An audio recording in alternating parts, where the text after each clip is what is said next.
Good morning, everyone. Happy Rebellion Sunday once again. It's crazy. So, I feel like for me, time is both going way too slowly and way too fast at the same time.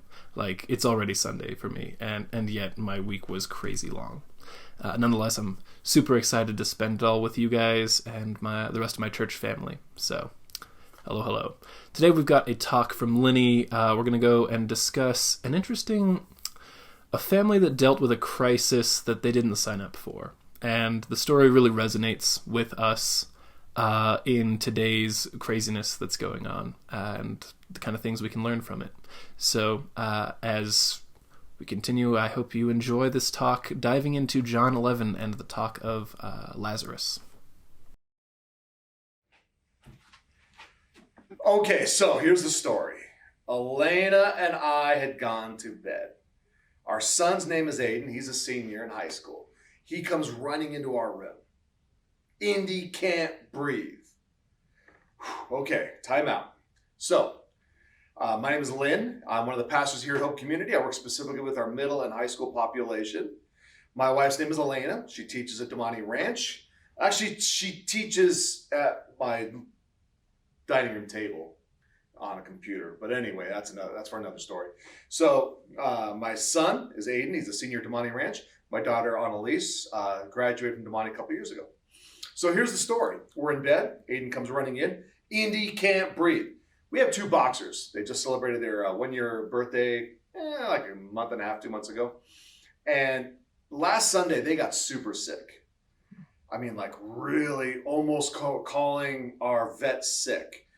Some sort of like congestion, a lot of mucus, and I'm sorry, I'm not trying to gross anybody out this morning. Difficulty in breathing, very lethargic, some other stuff going on. It was not pleasant. I decided that like maybe somebody should sleep with the dogs on our couch in our living room. Normally they sleep in their crates. So they're on the couch with Annalise, and Aiden had decided to stay awake as well. Elaine and I go to bed. A couple hours later, he comes running in. Indy can't breathe. Elaine and I jump up. We run out there. Indy could breathe, but it was labored. So we did some different things, and within a day or two, she was actually feeling fine again. But I think everybody can kind of identify with that panicky moment where somebody delivers news to you and you have to rush to aid, particularly parents.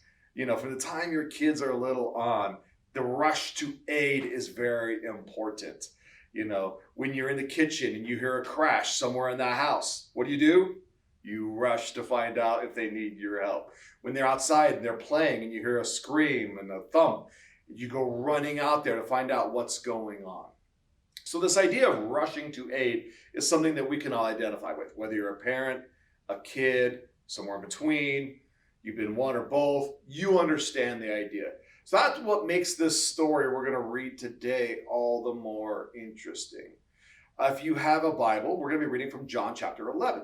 If you don't have a Bible, you can hit pause, and then you can go get a Bible, and you can come back and hit play, and we're still going to be reading John chapter 11.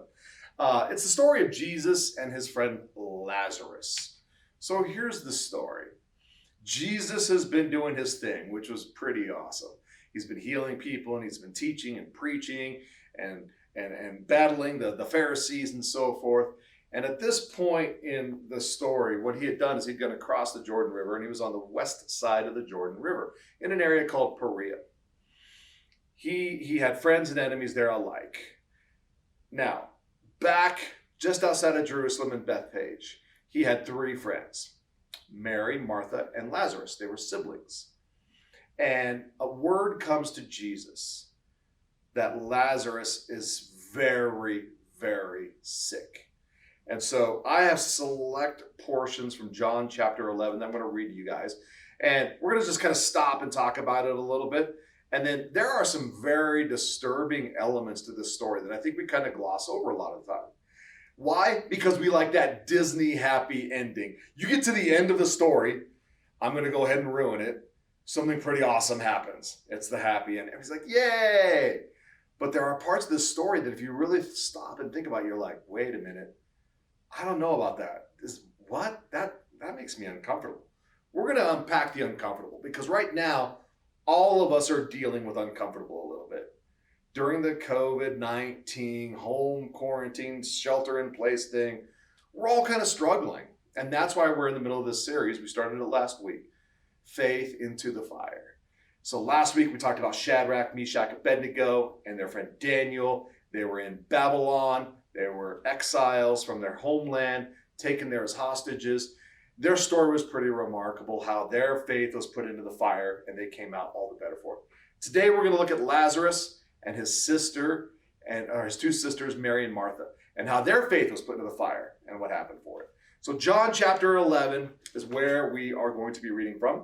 I'm going to start with verse 1. Now a man was sick, Lazarus from Bethany, the village of Mary and her sister Martha.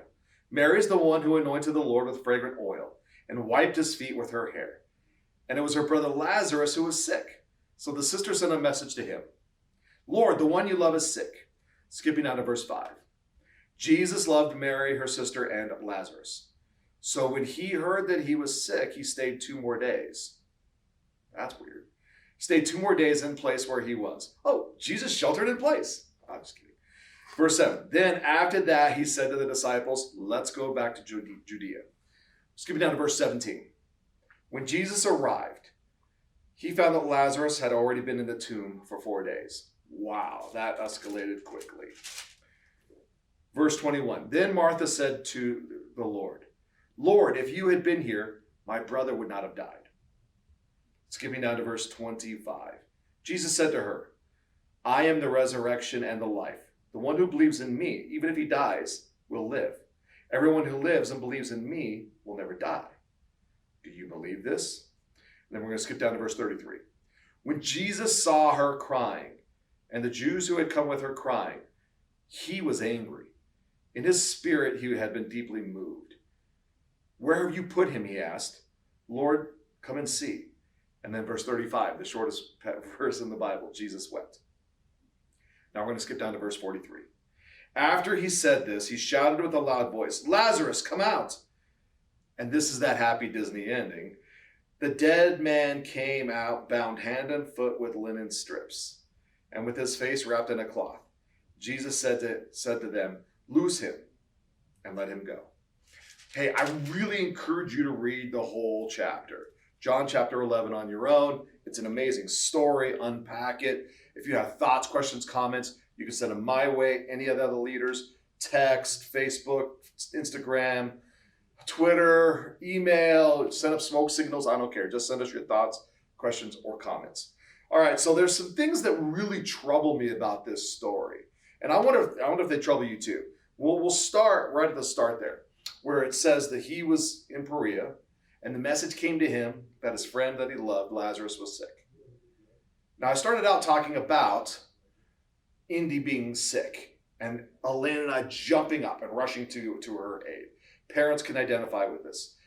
People in general can identify with this. You know, if you get news that someone's been in a car accident, you rush to their aid. You go to the site of the scene of the accident. You go to the hospital, wherever you can be, you go to. So the idea that Jesus gets word that his friend Lazarus is sick, deathly sick, and needs his aid. And Jesus' response is, well, I'll get there eventually. Doesn't that kind of disturb you? That disturbs me. We're going to talk about why Jesus responded that way, though. What else really disturbs me about this story is Jesus' knowledge that they were going through this. So you think about Jesus shelter. I made a joke that Jesus sheltered in place for 2 days, which he actually kind of did. And then he crossed the river and made the 2-day journey to Bethpage to be with Lazarus and his sisters and their family. That whole time, Jesus knew what was going on. And what I mean by that is he knew that Lazarus was on a sick bed. The day he got the message, he knew Lazarus was going to die. The next 2 days, he knew that Lazarus was dead, which means he knew that Mary, Martha, the friends and family were mourning. That's tough for me to think about. That for 2 days, Jesus knew they were mourning. Then the next 2 days while he's walking, he knows they're doing the burial preparations. And you know me, man, I'm a history geek, so I got to give you some burial preparation info. So the way it worked back then in Jesus' day, when somebody would pass away, they had to bury the person immediately. Embalming was kind of expensive, and refrigeration was non-existent. So decomposition started rapidly. So they would usually take a white linen sheet type thing that was about twice the size of the body. They would deposit the body kind of like in the middle of it, and then they would wrap the body in it and wrap it up. And then they would take linen strips and they would tie the linen strips all across the body, sheet into place, and then they would take it to a tomb and they would place it in the tomb. If you were wealthy, you could have your own tomb. If you weren't wealthy, you got placed into a tomb with other bodies. And then the rock would go in front of it. And that was for a few reasons. One, so nobody would deface the bodies. Two, because there was a smell in the tomb. And that kind of kept the smell where it was. And that kicks in here in the story towards the end, but more on that later. So, Jesus understands as he's walking to Bethpage that they're doing this to Lazarus's body. That they've bathed it. They've wrapped it. They've put it in the tomb. They've put the rock in front of it, and they're going through the mourning process. That bothers me. We'll talk about why Jesus did this in a minute, though. And then, I don't know how I feel about the passage there, the part there where it says he got upset and that he wept. I don't know how to take that.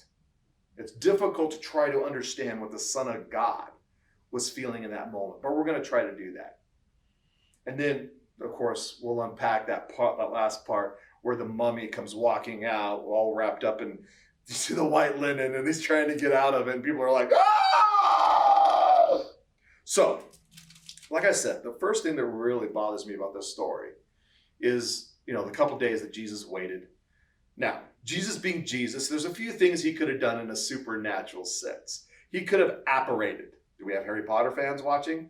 Yes, he could have apparated from where he was in Perea into Bethpage and just appeared and been like, rise, Lazarus. Everybody would have been like, yay, Jesus is so awesome. He could have done that.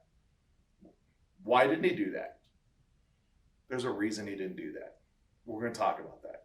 I keep teasing all this stuff. Like the last 4 minutes of this morning are going to be so good, you'll be glad you waited. But he didn't do that. He could have just snapped his fingers and had him heal, but he didn't do that. And I will tell you why he didn't do that. Jesus had to show that he could overcome death. Remember, if you turn forward a couple pages, what comes next? The triumphal entry, Palm Sunday. And then Holy Week. And then his arrest, his torture, his crucifixion, his 3 days in the tomb. So what this did was this, and I've been teasing some of the reasoning here, this set the page for Jesus to be able to illustrate that he can overcome death. Yes, he could have snapped his fingers and healed Lazarus from Perea. Yes, he could have just batted his eyelashes or done something, I don't know, and appeared there and healed him and then gone back to where he had been. He could have. But he didn't do those things because he had to show people, it had to be like written into the record that he could overcome death. Because what was coming down the road? The 3 days in the tomb. If he hadn't done this, there was no frame of reference for his believers to know that he could do this. We know what he had done. We know he'd healed people. He'd walked on water. He'd calmed storms. He had fish come to him when they were hungry and they were in the boat and they threw the net out. He did all these amazing things. He cast out demons, but he hadn't conquered death. But with this, he conquered death. And that gave his disciples, that gave his followers something to be excited about, something to hold on to when he'd been arrested, tortured, put on that cross, and put in the tomb himself. They knew my Lord can conquer death. That's why he didn't do it. That's why he had to wait. Now, that second aspect, I said I will unpack that. The whole part where he shelters in place for a couple days, knowing that they are going through torture, that they are miserable because Lazarus has literally died. Okay, that is a tough one. That's really hard to unpack. But I have an idea. I have a theory on that. And it involves Bethany Hamilton. Wait, what? Yep, Bethany Hamilton. I hope you know who she is. If you don't know who she is, go ahead and Google it, and then after we're done here, after you're done watching this, look up Bethany Hamilton. She is a remarkable woman. When she was 13 years old, She was an up-and-coming surfer. Her family lived in Hawaii. She was surfing off the coast of Hawaii one day when a 14-foot tiger shark looked at her arm and said, "Yummy," and took her arm off. That was probably not really nice of me to put it that way. Did the shark eat the arm? Probably. I bet it did eat the arm. Anyway, so it takes off her arm and swims away. At least that's what you got to think the shark did. And she's left with no arm. She gets to shore. They get her to the hospital. She goes through the grueling recuperation process. And what does she do? She jumps back on the surfboard and she's surfing again. And her story is so remarkable because not only has she learned to surf again, she got married, she has kids, she's a Christ follower, and she shares this message all around the world. I have not had the opportunity to see her live, but I've seen a lot of the video of her speaking. And you know what? She is a remarkable speaker. As soon as she steps on stage, your eyes are riveted to her because you can't help but think about putting yourself in that position. You're on that board, and that is just how, could you make it to shore? Could you make it to the hospital? Could you get back on the board? We go through all of that as we're thinking about what she's saying. And it's not with just someone like Bethany Hamilton. I've had the opportunity to sit down with some World War II veterans, brave men and women who served our country in some of the most grueling circumstances in recent history. And you hang on every word because they have gone through something you have not gone through. You want to learn from them. You want every detail of every story because it's so fascinating. That explains why. Maybe that goes a long way toward explaining why Jesus let this happen. You see, after Jesus raises Lazarus from the dead, which we still got to talk a little bit about because that's a pretty cool part of the story, it says that people flocked to the scene because they knew Lazarus had been dead. They knew for 4 days he was in the tomb. I said we would talk about where the reason they put the stone there is the smell. It literally says, one of the sisters is like, "Lord, don't move the stone. It stinks in there." They were afraid of the smell. And yet, Jesus calls him forth. Everybody knew he was dead. Now he's alive. People are rushing to it. They see him. They see Lazarus alive. And Jesus is there. And they're like, "Whoa, this guy raised him from the dead. This is amazing." So what's going to happen now is you've got Lazarus who can tell the story. You got Mary and Martha who can tell the story. And they have a legitimacy. They've got something about them that's coming out of their chest, something in their eyes and their body movements, their posture that makes you just want to listen and believe because he was dead. He was dead and now he's alive. It made the story amazing that they had to go through that. But then they got him back. And after that, it says here in the Gospels, the story spread like wildfire to the point where Jesus' enemies actually went after Lazarus. They were going to kill him because his story was so powerful. They're like, "We got to get rid of this guy." People are converting. They're becoming Christ followers because of his story. Get him out of the way. So here's a fun note for you, actually. So it doesn't talk a lot in the Bible about what happened to Mary, Martha, and Lazarus after Jesus' death. But I did some research, and New Testament church history has 2 stories for you. One is they end up in the island of Cyprus, where Lazarus becomes like a bishop, a leader of the church, which is pretty cool. And he died of natural causes, and his bones were interred there. And then maybe they got taken away by crusaders. We don't know for sure. The second story is that he ended up in Gaul, Roman Gaul, modern day France, and that he was a Christ follower, and he was like spreading the word and putting down roots, churches down, and doing a lot of great work. And the emperor had declared Christianity, against the state okayness, and so they killed him for it, and it was pretty sad. Don't know which story is true, but that's one of the 2 ways that Lazarus' life ended. So here's what I really want you to think about. I do want you to think about that part. I said I would come back to it one more time, where Jesus calls him out of the tomb. They've moved the rock. The smell comes wafting out. Horrible. Lazarus, rise. And you start to see some movement in the tomb. And here comes this white-clad, mummified Lazarus, who's probably mumbling. He's trying to get the stuff off the linen wrappings. And they know it's him. It's their brother. The tears of joy that were shed. The laughter as they unwrap him. Looking at Jesus like, "Wow, did you really just do? Oh my goodness, this is amazing." Like I said, this is the Disney-esque happy ending that you want to the story. But they didn't know they would get that part. What they knew was they sent for Jesus and he didn't come. That hurt. When he came, Lazarus was already dead. That had to have hurt. So before they got to that, there was a lot of grief. There was a lot of hard times. We're going through a lot of grief ourselves. We're going through hard times. So I want us to think about the story of Lazarus. Our faith is in the fire just like their faith was. We're going through hard times. We just found out this week, school's canceled for the rest of the year. That's really difficult for a lot of you guys to hear, particularly you seniors. Teachers are really struggling with it. Parents are struggling. Everybody's struggling with all this stuff. So our faith is in the fire. But we have to have faith in Jesus to know that he will get us through. We have to have faith in Jesus to know that Romans 3, 5 through 6 is true. That when we go through difficult times, we come out better for it. Kind of like that lump of metal, the ore, and you put it into the fire, and you got to melt it down, and then you pour it into the shape, and then you start pounding. Before it becomes what you want it to be, it's got to go through the firing process. We're going through a firing process right now. But have faith. When you come out, you're going to be exactly what God wants you to be. Hey guys, I love you. Praying for you this week. If there's anything you need, you have prayer requests, you need food, you need household supplies, hey, please let us know. We want to be there for you. God bless.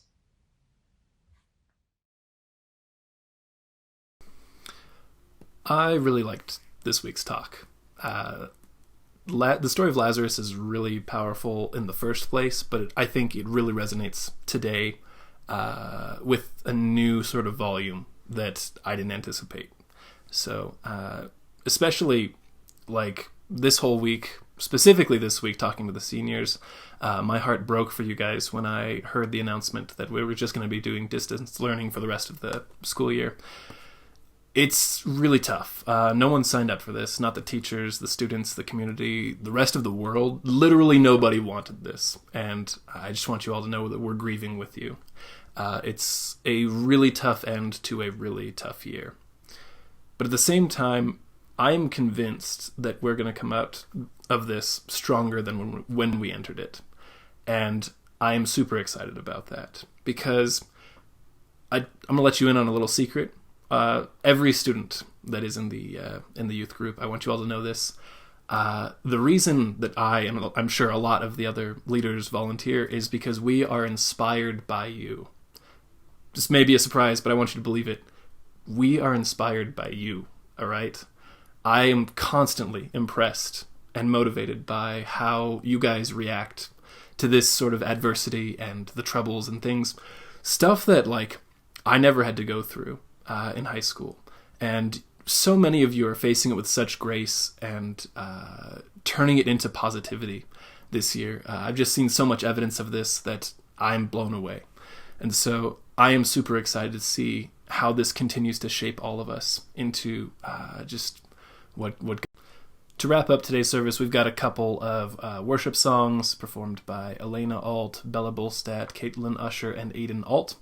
They are Waymaker and King of My Heart. Hope you guys have a fantastic week. Miss you. Until we meet again.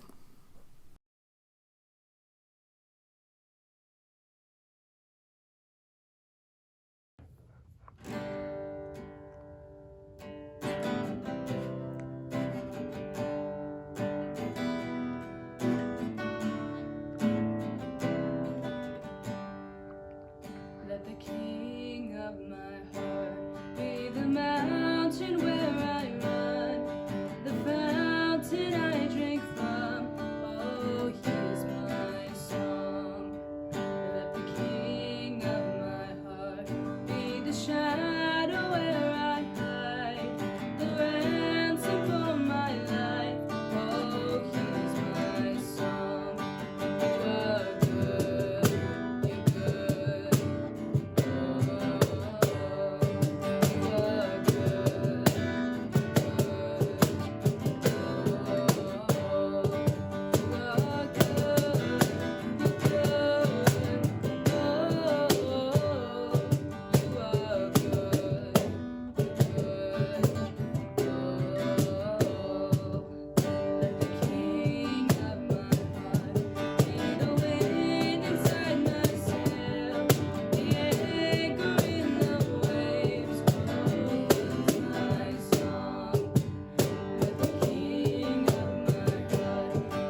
my feet.